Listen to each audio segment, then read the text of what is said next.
মঙ্গলবার কালনা মহকুমা হাসপাতালে হজযাত্রীদের টিকাকরণ কর্মসূচিতে হাজির হলেন রাজ্যের প্রাণী সম্পদ দপ্তরের মন্ত্রী স্বপন দেবনাথ।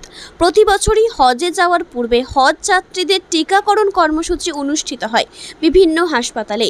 কালনা মহকুমার হজযাত্রীরা কালনা মহকুমা হাসপাতালে এসে টিকা নেন। এদিন মঙ্গলবার সকালে কালনা মহকুমা হাসপাতালে উপস্থিত হয়ে সংবাদ মাধ্যমের মুখোমুখি হয়ে মন্ত্রী স্বপন বাবু তিনি জানান, যারা হজে যাবেন সকলের তাদের যাত্রা শুভ হোক এই কামনার জন্য আমরা প্রতি বছরই আসি।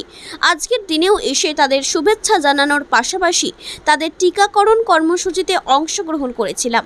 আজকের এই অনুষ্ঠানে হাজির ছিলেন কালনা পৌরসভার পৌরপতি তপন পরেল, কালনা পৌরসভার কাউন্সিলর অনিল বসু সহ বিশিষ্টজনেরা।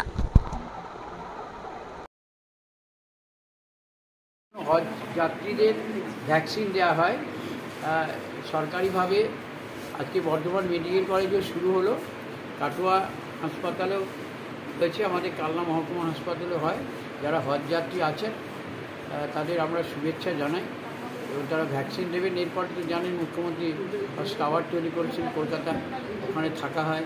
এদের যাত্রা শুভ হোক এই কামনার জন্য আমরা আসি। তার সঙ্গে কালনা মহকুমা প্রশাসন, ডেপুটি ম্যাজিস্ট্রেট এখানে এসেছেন, আমাদের মহকুমা হাসপাতালের পক্ষ থেকে সিনিয়র সিস্টাররা রয়েছেন, ডেপুটি সুপার সহ সকলেই আছে। সবাই মিলে এদের ভ্যাকসিনও যেমন দেওয়া হবে, এদের যাত্রা শুভ কামনা করে এদের আমরা শুভেচ্ছা জানাচ্ছি।